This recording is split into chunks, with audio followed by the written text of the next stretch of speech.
So by now, you know I like to talk a lot about getting lean, building muscle, and helping you reach your fitness goals in the most efficient way possible.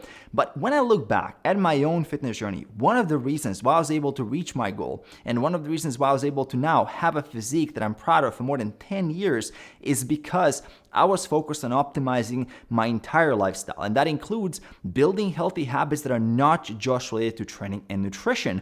And self-improvement is one of my deepest core values. I try to go to bed a little bit smarter every single day. And in this video, I want to share with you 5 healthy habits that I've been practicing for more than 10 years daily. I started with these habits when I was in my early 20s. I'm 34 now, and I've been able to experience firsthand the massive value coming from that compound effect. When you take a couple of small disciplines and then repeat them for a very, very long time and commit to mastery. And this is what this is about. It's mastery. It's as Bruce Lee said, he's not afraid of the man that's practiced 10,000 kicks once, but the man that's practiced one kick 10,000 times. And I want you to experience the massive benefits from these habits. So let's dive into it. Habit number 1, optimize the first 20 minutes of your day. A lot of people mess this one up. They're gonna wake up, hit the snooze button, stay in bed, or are gonna start checking their social media, or checking their overall inboxes, checking all the messages from clients, customers, staff members, even start replying to things, start to engage. And that's all within the first 5-10 minutes after waking up. They're starting the day in a reactive mode. And from my experience, if you start the day in that reactive mode, you're likely to continue going through that day, trying to extinguish fires, trying to be reactive to things, and it's really gonna mess up your overall flow. What I like to do when I wake up, I jump out of bed, no snoozing, immediately go to the toilet. If I'm gonna cut, I'm gonna go weigh myself. I'm not gonna cut, I'm gonna skip that. And then I'm gonna drink a tall glass of water. I need to compensate for that dehydration that occurred while I was sleeping. Now, the most important thing is I'm gonna try to get some sunlight. I'm gonna try to get some sunshine. Even if it's cloudy outside, I'm gonna go on the balcony, I'm gonna stand in front of the window, I'm gonna take a moment. I'm gonna take 5-10 minutes there to try to get as much of that light as possible. And this is not only for improving my focus and my productivity and the ability to be able to start to work immediately, because that's certainly a benefit, and I don't need to drink coffee. I'm immediately ready to go, and most people take an hour or two by the time they didn't get the flow state. But the most important thing about this is grounding yourself and telling and signaling to your body, to your circadian clock, that the day has started. So then later at night, you're gonna get that melatonin secretion and you're gonna be able to fall asleep easier. A lot of people don't understand that they're messing up their sleep by not getting any sun exposure in the earlier parts of the day, or not at all. So a big part of getting good sleep at night is what you do in the earlier stages of the day. So make sure you optimize the first 20 minutes, and you're gonna see the massive benefits that will occur throughout the entire day. Habit number 2, destroying the like button on this video. And before we proceed, please do me a favor, go below the video, hit that like button. It means a lot to me to see your support.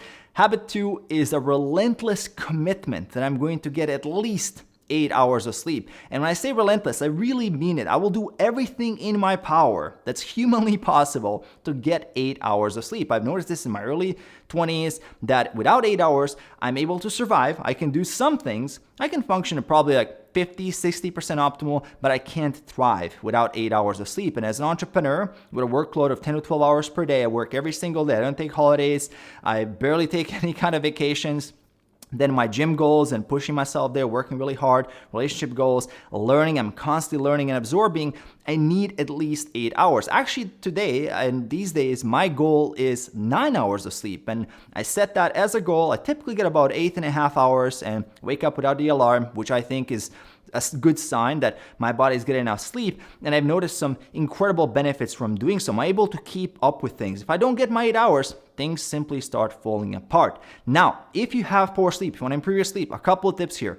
Number 1, wind down before you go to bed. Make sure you don't do extremely stressful, mentally intense things right before bedtime. Number 2, instead of focusing on the alarm when you're going to wake up, set an alarm when you're going to go to bed. Set a fixed, non-negotiable time that you're gonna be in bed. This is the best way to avoid late night procrastination, checking the next video, checking whatever came out on Netflix or whatever. You set a fixed go to bed time and that's it. You adhere to that specific time and then the alarm will sort out itself.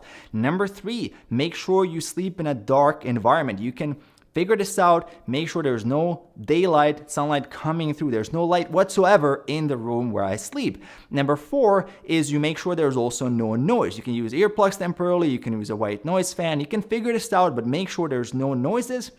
And finally, number 5, don't drink a lot of liquids at least 2 hours before bed. I see a lot of people, and I do a lot of work with clients. They wake up in the middle of the night to go to the toilet, and this is something you can easily avoid by tapering on the water intake and liquid intake as you approach bedtime. Do these things, you're going to experience some incredible benefits from more sleep, and please optimize your sleep. You're going to see how much more value and how much more efficient you're going to be in your life. Habit number 3, I aim to learn something new every single day. This is something that's either gonna help me be better, help the world be better, or help me understand the world. And this can be through audiobooks, books, podcasts, blog posts, it can be talking to people.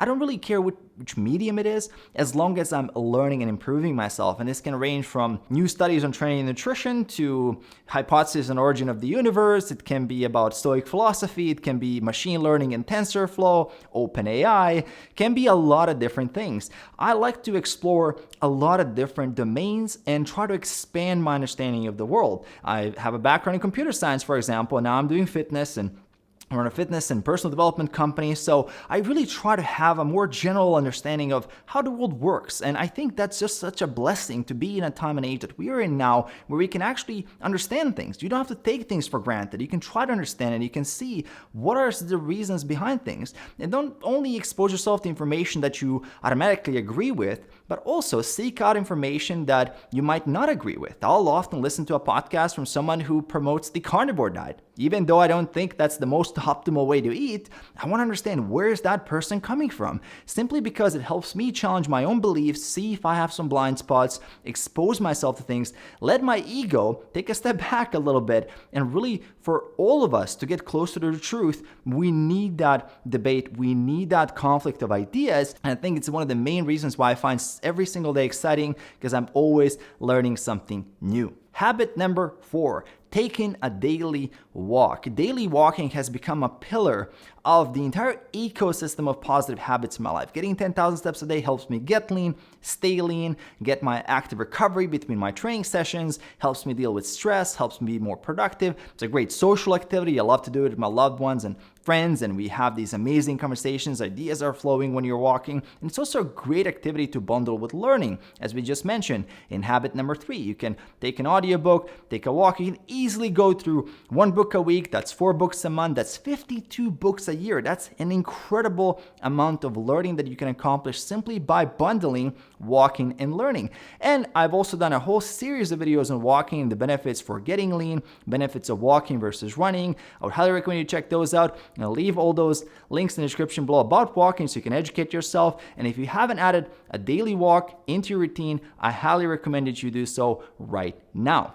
Habit number 5, every single day at night, I'm going to time block and plan the next day. And in my opinion, after having read more than 24 productivity books, this is the number one thing you can do to be more productive and to reach your goals, because we all have 24 hours a day, 168 hours a week. There's simply not enough time with all the competing commitments to get everything done. You will run out of time if you don't learn how to leverage planning. I like to keep things very simple. I use the Google Calendar. I time block all the most important things, my appointments, work stuff, gym, daily walks, when I'm going to bed, meetings, all these types of things end up on the calendar so I know specific times when those things are going to happen. And I see the lack of planning actually being as one of the primary causes why so many people struggle on their fitness journey. They run out of healthy foods. They miss the gym sessions because they're not planning for them. They're not making the time.